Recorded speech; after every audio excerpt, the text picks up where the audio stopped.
The revelation that Scotland Yard was conducting a formal investigation into allegations of child endangerment within the royal family sent shockwaves through the highest levels of the British government. Prime Minister's office received the confidential briefing on a grey Tuesday morning in December, 3 weeks after Marcus Whitfield had signed his statement, and 5 days after Detective Chief Inspector Morrison had presented her preliminary findings to the Commissioner of the Metropolitan Police. Home Secretary Jonathan Hartwell sat across from Commissioner Sir James Blackwood in the secure conference room at Downing Street, reviewing documents that could potentially reshape the constitutional foundation of the United Kingdom. The implications of the investigation extended far beyond the welfare of a single child, regardless of how compelling that concern might be. The evidence appears substantial, Commissioner Blackwood stated carefully, his voice carrying the weight of 35 years in law enforcement. We have testimony from multiple credible witnesses, medical evidence of inappropriate pharmaceutical intervention, and financial records suggesting a systematic effort to conceal the child's treatment. Home Secretary Hartwell studied the executive summary of Morrison's report, his political instincts warring with his responsibilities as a father of 3 children. What's the assessment of the investigating team regarding the immediate safety of Princess Charlotte? Dr. Hartwell, our forensic psychologist, believes the child is in ongoing psychological danger, Blackwood replied. The medication regimen alone could be causing significant neurological damage, and the pattern of isolation and control suggests escalating rather than improving circumstances. The constitutional crisis that loomed before them was unprecedented in modern British history. The royal family enjoyed certain protections and privileges that complicated traditional law enforcement procedures, but those protections had never been tested in a case involving credible allegations of child abuse. Have we made any attempt to communicate with Buckingham Palace about these concerns? Hartwell asked, though he suspected he already knew the answer. Informal channels have been completely unresponsive, Blackwood confirmed. Our liaison contacts with royal security have been given instructions not to discuss any matters related to Princess Charlotte's well-being. It appears that palace officials are aware of our investigation and have chosen a strategy of complete non-cooperation. The meeting was interrupted by the arrival of Sir Christopher Gite, the cabinet secretary, whose presence indicated that the matter had reached the highest levels of government attention. Sir Christopher's expression was grim as he took his seat at the conference table. I've just concluded a difficult conversation with the private secretary to the Prince of Wales, Sir Christopher announced without preamble. The royal household is prepared to challenge any official intervention on constitutional grounds. They're claiming that this investigation represents an unprecedented violation of royal sovereignty. This revelation confirmed what everyone in the room had feared. The royal family was prepared to use their constitutional position to prevent outside intervention in Charlotte's situation, regardless of the evidence of potential harm to the child. We need to understand something very clearly, Sir Christopher continued. If we proceed with formal intervention, we will be creating a constitutional crisis that could fundamentally alter the relationship between the monarchy and the state. The royal family is not bluffing about their willingness to challenge any action we take. Commissioner Blackwood leaned forward, his frustration evident despite his professional composure. With respect, Sir Christopher, we have substantial evidence that a child is being harmed. Constitutional concerns cannot override our fundamental responsibility to protect vulnerable individuals. The tension in the room was palpable as the 3 men grappled with competing loyalties and responsibilities. Home Secretary Hartwell found himself caught between his sworn duty to uphold the law and the political reality that challenging the monarchy could destabilize the government itself. Meanwhile, Detective Chief Inspector Morrison was facing her own challenges as word of the investigation spread through the specialized law enforcement and child protection communities. Dr. Susan Walsh, the Director of Child Protective Services for London, had requested an urgent meeting to discuss the implications of the case for established child protection protocols. We've never encountered a situation where we have clear evidence of child endangerment, but are unable to conduct standard safety assessments due to constitutional barriers, Dr. Walsh explained during their confidential meeting. Our normal procedures would require immediate intervention and removal of the child from the harmful environment. Morrison understood the frustration in Dr. Walsh's voice, as she had been grappling with the same contradictions for weeks.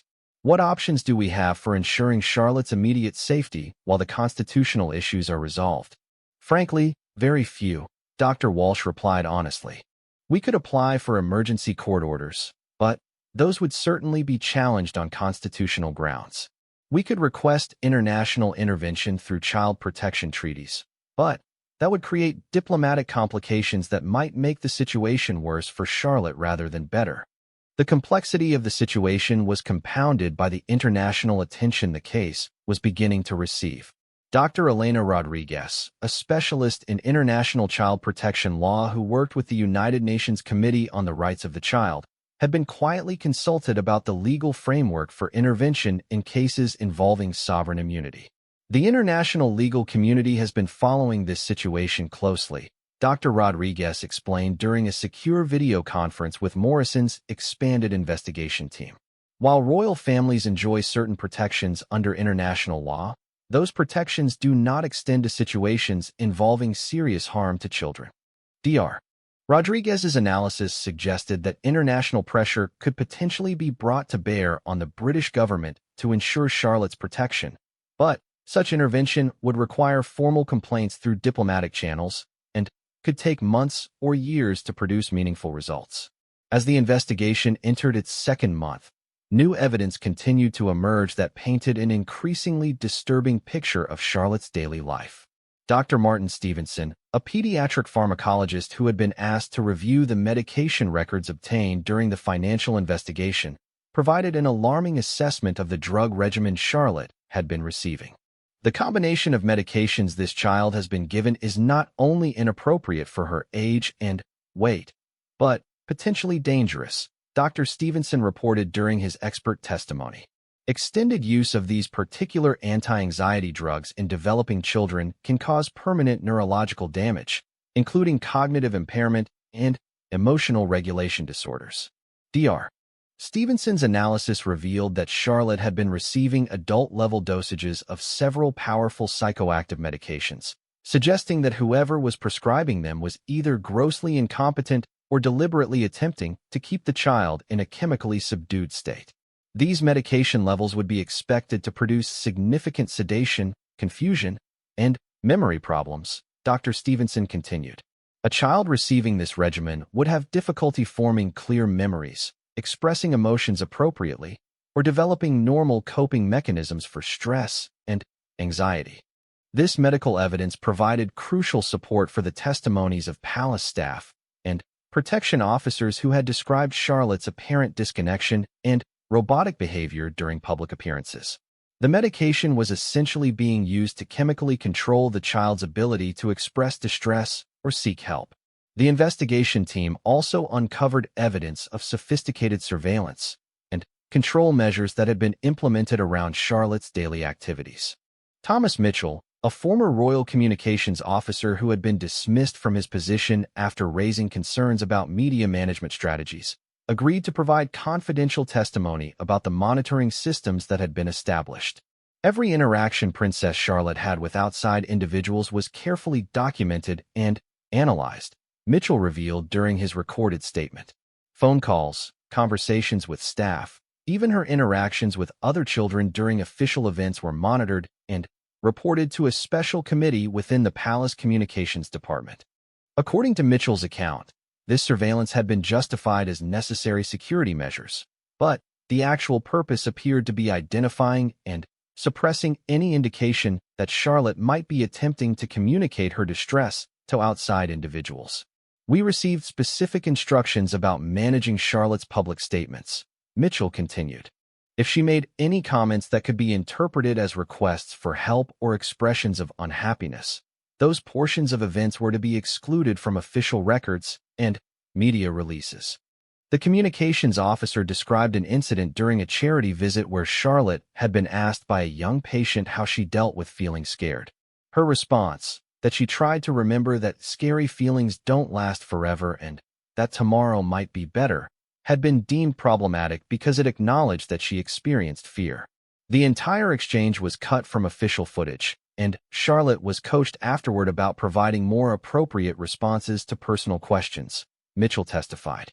She was told that royal children should project confidence and happiness at all times, and that expressing vulnerability could harm the monarchy's reputation. As Morrison's investigation progressed, it became clear that Charlotte's situation was the result of a systematic effort by multiple individuals within the royal household to control and suppress a child who had somehow become perceived as a threat to institutional stability. The precise nature of this perceived threat remained unclear, but the response had been comprehensive and devastating.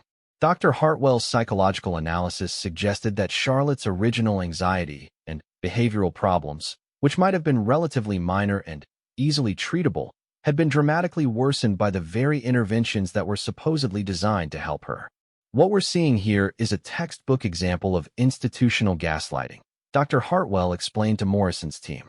The child's natural responses to stress and uncertainty have been pathologized and medicated, while the underlying causes of her distress have been ignored or actively concealed. The psychological evaluation revealed that Charlotte had developed what Dr. Hartwell termed learned helplessness on an institutional scale. The child had been systematically taught that her feelings and perceptions were unreliable, that seeking help was inappropriate, and that her only option was to comply with adult demands regardless of how those demands affected her well-being. This kind of psychological manipulation can cause lifelong trauma, Dr. Hartwell warned. If intervention doesn't occur soon, Princess Charlotte may develop permanent coping mechanisms that will prevent her from ever forming healthy relationships or advocating for herself effectively. The investigation team also discovered evidence that Charlotte's situation might not be unique within the broader royal family. Officer David Chun, during a follow-up interview, revealed that he had observed concerning behavioral patterns in other young royal family members during his years of protective service. Looking back with what I know now about Princess Charlotte, Chun testified, I can remember similar incidents involving other royal children that were dismissed as normal behavioral adjustment problems. There seems to be a pattern of using medical intervention to manage children who don't conform to expectations. This revelation prompted Morrison to expand her investigation to include historical patterns of treatment for royal family members. But the secrecy surrounding royal medical records made this line of inquiry extremely difficult to pursue. The international attention surrounding the case intensified when Dr. Rodriguez submitted a formal inquiry to the United Nations Committee on the Rights of the Child, requesting clarification of member nations' responsibilities when sovereign immunity appeared to conflict with child protection obligations. The Charlotte case is being watched closely by child protection advocates worldwide, Dr. Rodriguez explained during another consultation with Morrison's team. The outcome will establish important precedents for how constitutional monarchies handle allegations of child abuse within royal families. Meanwhile, Commissioner Blackwood was facing increasing pressure from his own officers to take decisive action regardless of political considerations. A petition signed by over 200 Metropolitan Police officers, including many from the Royal Protection Unit, had been submitted requesting immediate intervention to ensure Charlotte's safety. These are officers who have sworn to protect and serve, Blackwood explained during another meeting at Downing Street. They understand the constitutional complexities, but they also understand that a child's welfare must take precedence over institutional concerns. The petition had been organized by Sergeant Helen Crawford, Marcus Whitfield's former supervisor, who had experienced a profound change of perspective after reviewing the comprehensive evidence gathered during Morrison's investigation. I failed in my duty to protect Princess Charlotte, Crawford had written in her accompanying statement. I allowed institutional loyalty to override my professional judgment, and a child has suffered as a result. I cannot, and will not allow that failure to continue.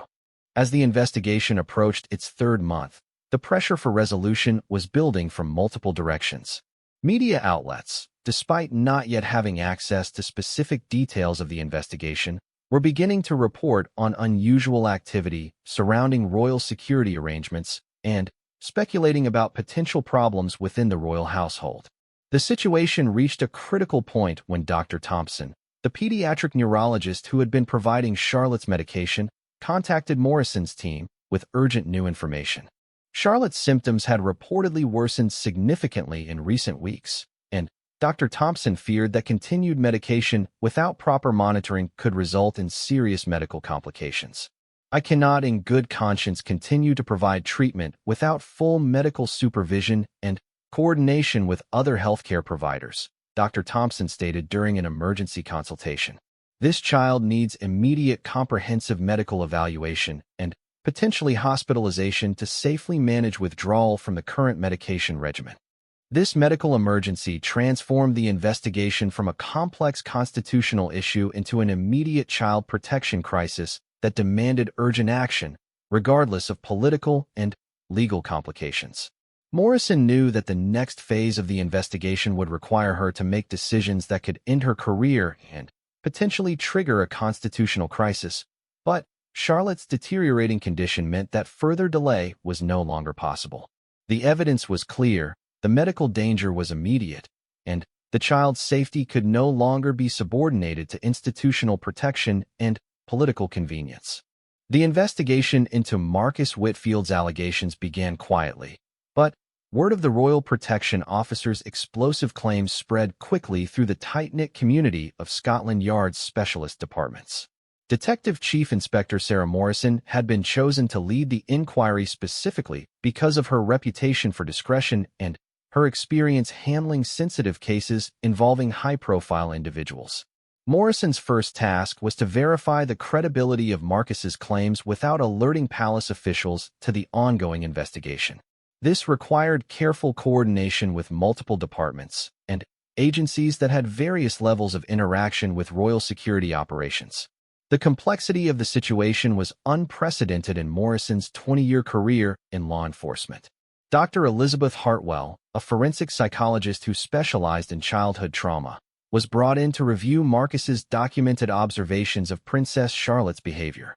Hartwell had extensive experience working with children who had experienced various forms of abuse and neglect, and her analysis would be crucial in determining whether Charlotte's symptoms warranted formal intervention.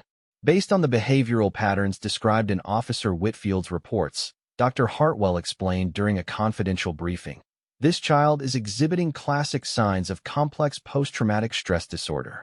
The hypervigilance, separation anxiety, sleep disturbances, and regressive behaviors all point to ongoing psychological trauma."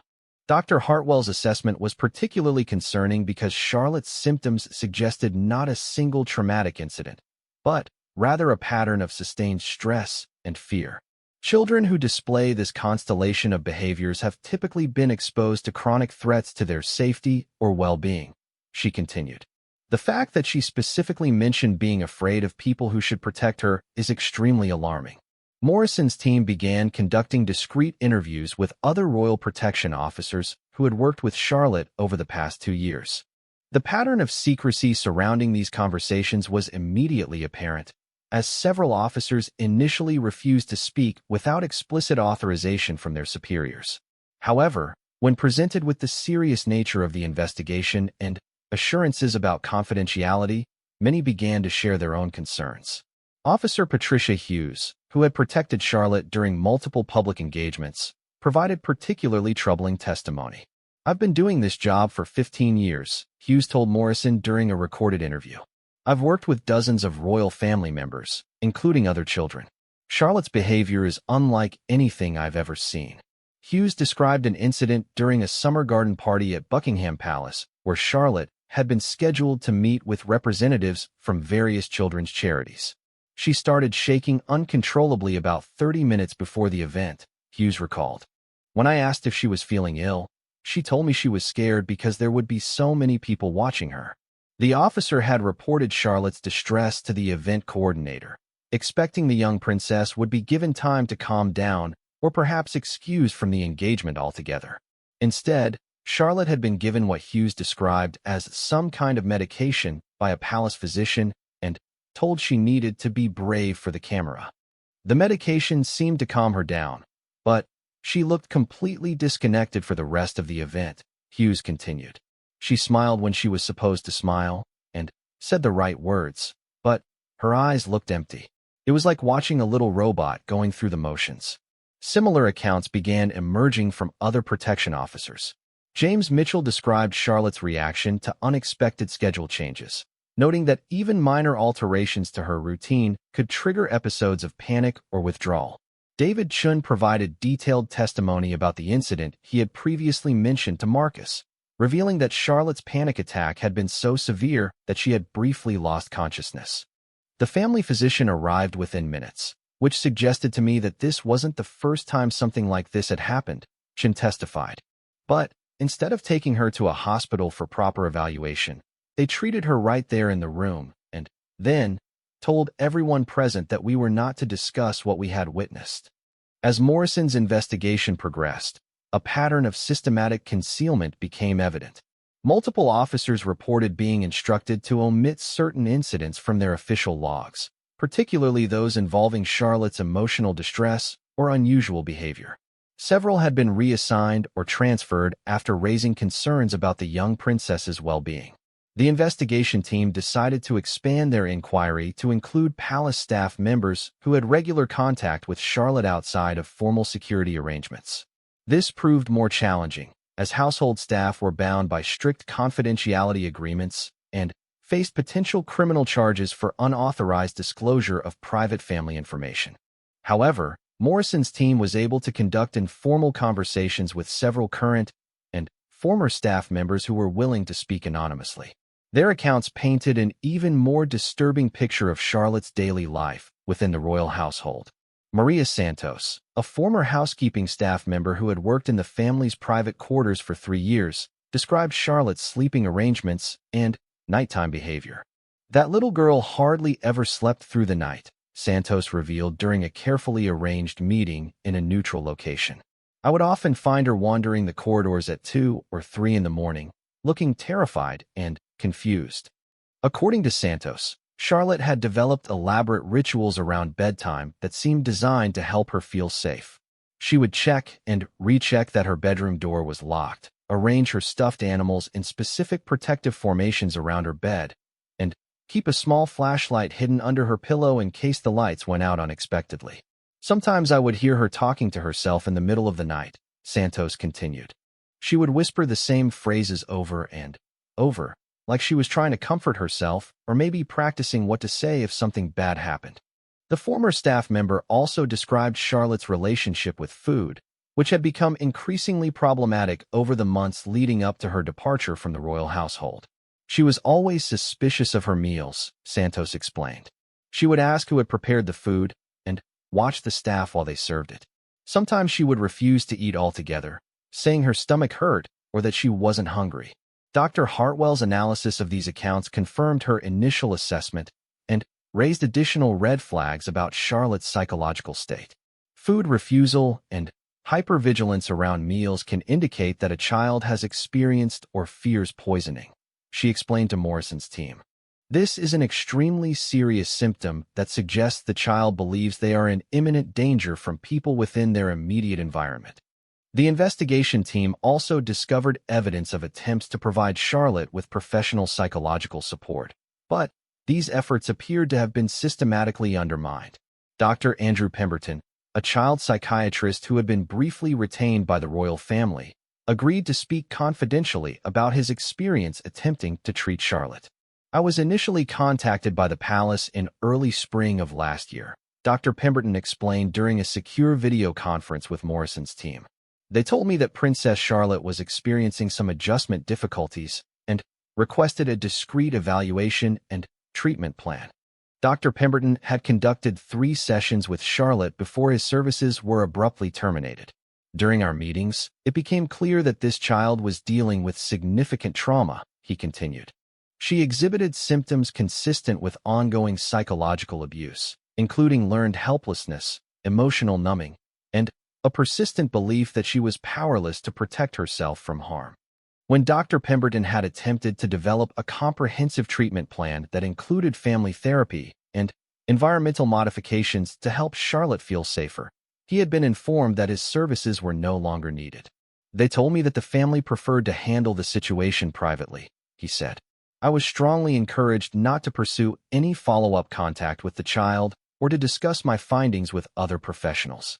The psychiatrist's termination had been particularly frustrating because he had begun to make progress with Charlotte during their sessions. She had started to open up about her fears and anxieties, Dr. Pemberton explained. She was beginning to develop coping strategies and seemed relieved to finally have an adult who believed her concerns were legitimate. Morrison's investigation team also uncovered evidence of unusual financial transactions related to Charlotte's care. Palace expenditure records, obtained through carefully coordinated requests with the appropriate government oversight bodies, revealed significant payments to private medical practitioners and pharmaceutical suppliers that were not reflected in official royal family medical records. Dr. Rebecca Foster, a forensic accountant specializing in healthcare fraud, was brought in to analyze these financial patterns.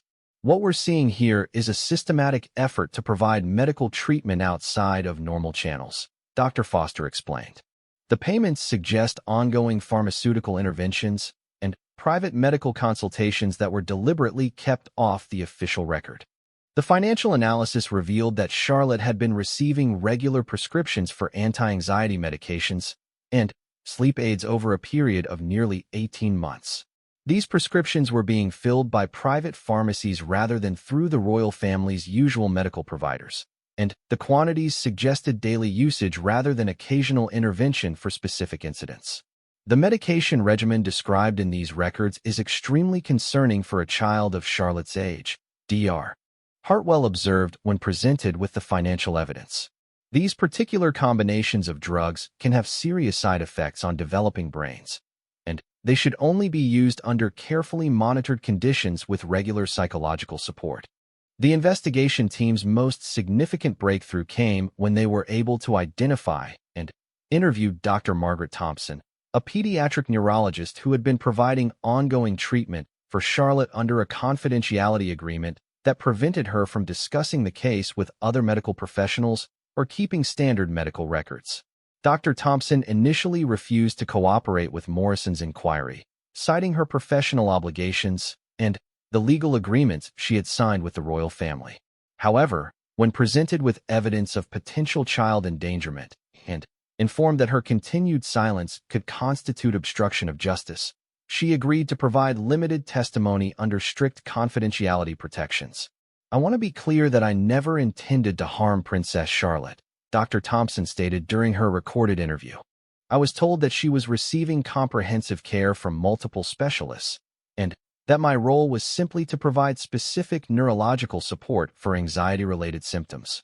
Dr. Thompson revealed that Charlotte had been experiencing severe sleep disturbances, including night terrors and episodes of dissociation where she would become unresponsive for periods of several minutes.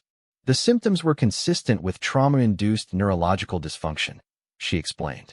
"But when I recommended comprehensive psychological evaluation and family therapy, I was told that those services were being provided through other channels." The neurologist had prescribed a regimen of medications designed to help Charlotte sleep and manage her anxiety symptoms, but she had never been provided with complete information about other treatments or medications the child might be receiving simultaneously. "I repeatedly requested coordination with Charlotte's other healthcare providers," Dr. Thompson testified. "But I was told that confidentiality concerns prevented that level of communication." As Morrison's investigation progressed, it became clear that Charlotte's treatment had been deliberately fragmented among multiple providers who were prevented from communicating with each other. This approach had effectively prevented any single medical professional from developing a complete picture of her condition or recognizing potentially dangerous drug interactions and treatment conflicts. The investigation team also discovered evidence that Charlotte's educational arrangements had been modified in response to her psychological symptoms. Lady Catherine Pembroke, a private tutor who had been hired to supplement Charlotte's formal schooling, provided testimony about the young princess's academic and social development. "Charlotte is an exceptionally bright child," Lady Pembroke explained during her interview with Morrison's team. "But her ability to concentrate and engage with learning materials fluctuated dramatically depending on her emotional state." The tutor described days when Charlotte would arrive for lessons appearing drowsy and disoriented, unable to focus on even simple tasks that she had previously mastered. On other days, she would be hyper-alert and anxious, constantly checking the time, and asking when the lesson would end so she could return to her family. I became particularly concerned when Charlotte began expressing fears about her future, Lady Pembroke continued. She would ask questions about what happens to princesses who disappoint people, and whether it was possible for royal children to be sent away if they weren't good enough. The tutor had attempted to address these concerns with Charlotte's parents, but her requests for meetings had been consistently postponed or canceled. Eventually, she had been informed that Charlotte's educational needs were being reassessed and that her services would no longer be required. By the end of the first month of investigation, Morrison's team had compiled evidence suggesting that Princess Charlotte had been subjected to a systematic pattern of psychological abuse and medical manipulation that had been carefully concealed from public scrutiny and professional oversight. The investigation had also revealed that multiple individuals who had attempted to advocate for Charlotte's well-being had been silenced, transferred, or dismissed from their positions. The weight of these findings presented Morrison with an unprecedented challenge. The evidence strongly suggested that a child member of the royal family was being harmed by people within her own household, but the political and legal complexities of pursuing such allegations against the monarchy were staggering. As Morrison prepared to present her preliminary findings to her superiors at Scotland Yard, she knew that the next phase of the investigation would require careful coordination with the highest levels of government and potentially international child protection agencies. The case had evolved far beyond a simple complaint from a disgruntled royal protection officer into a complex investigation of institutional child abuse that could threaten the stability of the monarchy itself. Detective Inspector Marcus Whitfield had served the Royal Protection Unit for 23 years, but nothing had prepared him for the conversation he was about to have with his supervisor. The morning rain drummed against the windows of New Scotland Yard as he sat in the sterile interview room, his hands clasped tightly in front of him. His usually pristine uniform showed signs of sleepless nights, and his weathered face carried the weight of secrets that had grown too heavy to bear. "You understand what you're asking me to do here, Whitfield?" Chief Inspector Sarah Morrison asked, sliding a formal statement across the metal table. "Once you sign this, there's no going back. Your career, your pension, everything you've worked for will be at risk." Marcus stared at the document without reading it. He already knew what it contained. Every word had burned itself into his memory during the sleepless weeks since he'd made his decision. The official complaint detailed a pattern of neglect and endangerment surrounding Princess Charlotte that had unfolded over the past 18 months. More importantly, it outlined how senior palace officials had systematically ignored his warnings and concerns. "I've been silent too long," Marcus said quietly, his Yorkshire accent thick with emotion. "That little girl deserves better than what she's been getting. They all deserve better." The story had begun innocently enough in the spring of the previous year. Princess Charlotte, then 7 years old, had been assigned to Marcus's protective detail during a routine family visit to Balmoral Castle in Scotland. As the most senior officer available, Marcus had been tasked with ensuring her safety during what should have been a peaceful week in the Scottish Highlands. From the moment he first met Charlotte, Marcus had been struck by her remarkable intelligence and curiosity. Unlike many royal children who seemed overwhelmed by constant attention, Charlotte possessed a natural confidence that reminded him of her grandmother, the late Queen. She asked thoughtful questions about his work, showed genuine interest in the castle's history, and demonstrated an unusual awareness of the world around her for someone so young. But beneath that bright exterior, Marcus had noticed something troubling. Charlotte seemed perpetually anxious, constantly looking over her shoulder and startling at unexpected sounds. During their walks around the castle grounds, she would suddenly freeze and scan the tree-line as if expecting danger to emerge from the peaceful Scottish countryside. Initially, Marcus had attributed her nervousness to the natural adjustment period that came with increased security measures. Royal children often struggled with the constant presence of protection officers, and Charlotte was still learning to navigate the complex world of royal protocol and public attention. However, as the days passed, Marcus began to observe patterns that concerned him. Charlotte rarely ate full meals, picking nervously at her food while constantly checking the reactions of the adults around her. She spoke in whispers when she thought no one was listening, and She had developed a habit of positioning herself near exits in every room she entered. The breakthrough came on their fourth day at Balmoral. Marcus had been conducting a routine security sweep of the library when he heard muffled crying from behind one of the tall bookcases. He found Charlotte huddled in a small alcove, tears streaming down her face as she clutched a leather-bound book about Scottish history. "What's wrong, Your Royal Highness?" Marcus had asked gently, crouching down to her level. Charlotte looked up at him with eyes that seemed far too old for her young face. "Do you think people can disappear forever?" she asked in a small voice. The question had caught Marcus completely off guard. "What do you mean by that?" "Sometimes I have bad dreams," Charlotte whispered, glancing around nervously despite being alone with him. "Dreams where I'm lost, and no one can find me. And then I wake up, and I wonder if the dreams might be real." Marcus felt a chill that had nothing to do with the Scottish climate. In his years of protective service, he had learned to recognize signs of trauma and distress in the people he guarded. Charlotte's behavior was displaying classic symptoms of anxiety and hypervigilance that went far beyond normal childhood fears. "Has someone told you that you might disappear?" Marcus asked carefully, maintaining his gentle tone while his professional instincts went on high alert. Charlotte shook her head quickly, then paused. "Not exactly. But sometimes the grown-ups talk when they think I'm not listening. They use words I don't understand, but their voices sound scared. And then they look at me funny, like they're trying to figure something out." That evening, Marcus had filed his first formal concern with his immediate supervisor, Sergeant Helen Crawford. The report detailed Charlotte's unusual behavior patterns and requested additional psychological evaluation and support services.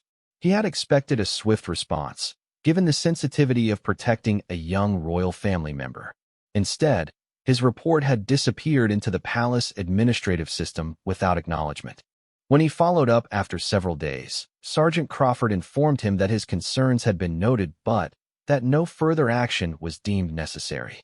She suggested that Marcus might be overthinking the situation and reminded him that royal children often displayed unique behavioral patterns due to their extraordinary circumstances.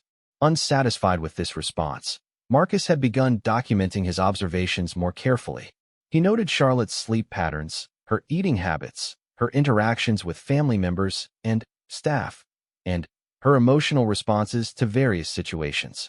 What emerged was a troubling picture of a child under significant psychological stress.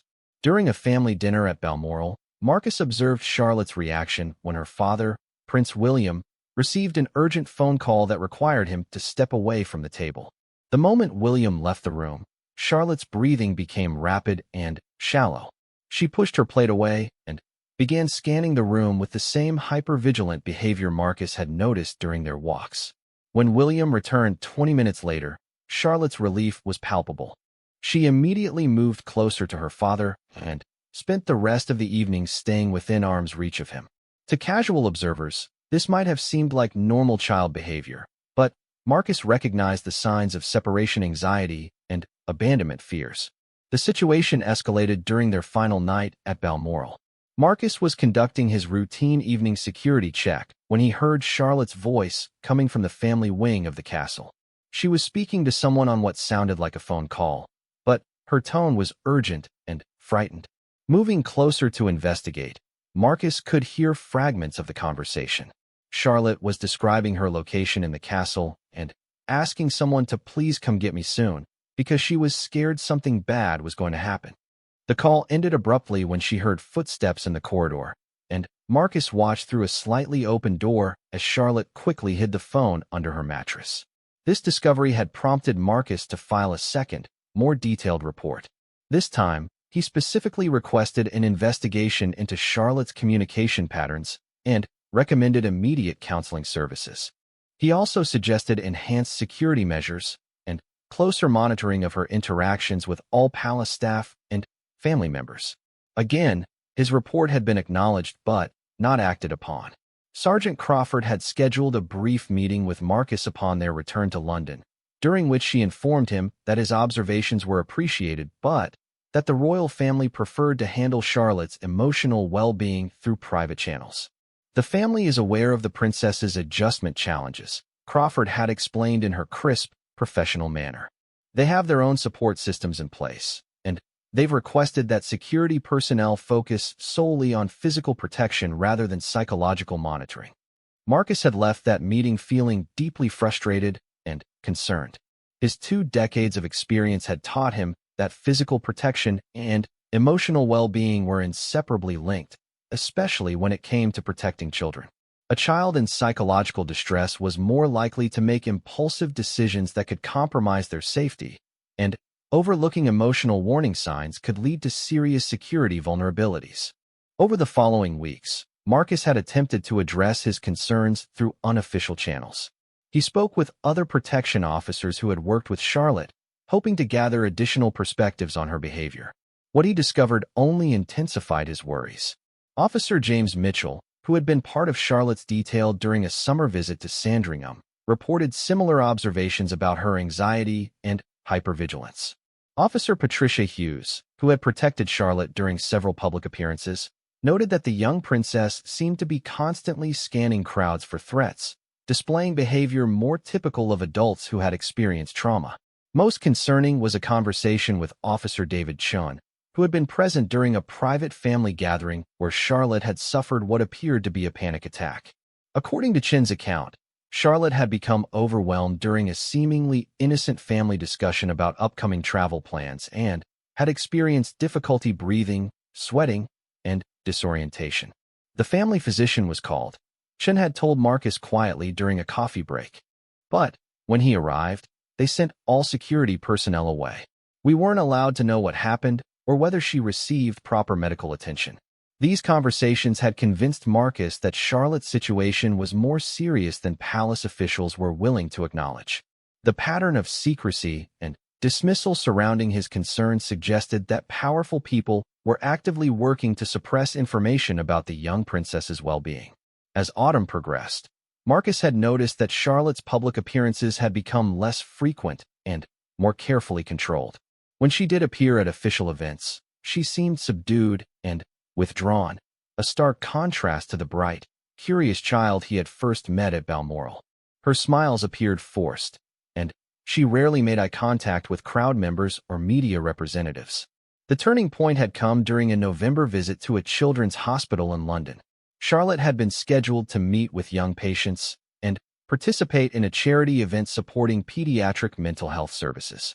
The irony of the situation had not been lost on Marcus, who was watching a child who desperately needed mental health support pretending to champion those same services for others. During the hospital visit, Marcus had witnessed an incident that would haunt him for months. While Charlotte was speaking with a young patient who was recovering from surgery, the boy had mentioned feeling scared and alone in the hospital. Charlotte's response had been immediate and visceral. She had grabbed the boy's hand and whispered urgently, "I know exactly how you feel. Sometimes the people who are supposed to protect us are the ones who make us feel most afraid." The comment had been overheard by several staff members, including a palace communications officer who had immediately moved to redirect the conversation. But Marcus had seen the raw pain in Charlotte's eyes as she spoke those words, and he knew that she was speaking from personal experience rather than offering empty sympathy. That night, Marcus had made his final attempt to address his concerns through official channels. He had requested a private meeting with Assistant Commissioner Michael Roberts, the highest-ranking official in the Royal Protection Unit. The meeting had been scheduled for the following week, giving Marcus time to prepare a comprehensive presentation of his observations and concerns. However, the day before the scheduled meeting, Marcus had received a call from Sergeant Crawford informing him that his request had been denied.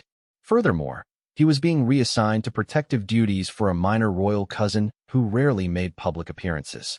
The reassignment was being characterized as a routine rotation, but Marcus understood it for what it truly was, a deliberate attempt to remove him from Charlotte's protective detail before he could cause further problems.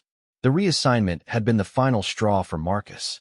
After 23 years of loyal service, he was being silenced and sidelined for doing exactly what his training and conscience told him was right. The royal family, through their representatives, was choosing to ignore credible evidence that a child was in distress, and they were willing to compromise the integrity of their own security apparatus to maintain that silence. Now, Sitting in the interview room at New Scotland Yard, Marcus knew that his decision to speak publicly would destroy his career and likely result in legal action against him. The Official Secrets Act and various confidentiality agreements he had signed during his service made his revelations potentially criminal. But the alternative, continuing to remain silent while Charlotte suffered, had become unbearable. "I need you to understand something," Marcus said to Chief Inspector Morrison as he reached for the pen to sign his statement. "This isn't about politics or personal grudges. This isn't even about the royal family as an institution. This is about a little girl who is crying out for help, and the adults who have the power to help her are choosing to look the other way." Morrison nodded solemnly. "I understand your motivation, Marcus, but I also need you to understand the magnitude of what you're starting here. Once this becomes public, there will be investigations, media attention, and political ramifications that neither of us can control." Marcus signed his name with a steady hand despite the trembling in his chest. "Then, maybe it's time for some things to be out of control. Maybe that's what it takes for people to finally pay attention." As he handed the signed document back to Morrison, Marcus thought about Charlotte's face during that hospital visit, the pain and fear in her young eyes as she spoke about feeling afraid of the people who should protect her. Whatever happened to him as a result of his decision, he knew he would never be able to live with himself if he had remained silent. The investigation that would follow would reveal truths that the royal family had fought desperately to conceal. But, for now, Marcus could only hope that his sacrifice would finally bring Charlotte the help and protection she truly needed, rather than the carefully orchestrated facade that had surrounded her for too long.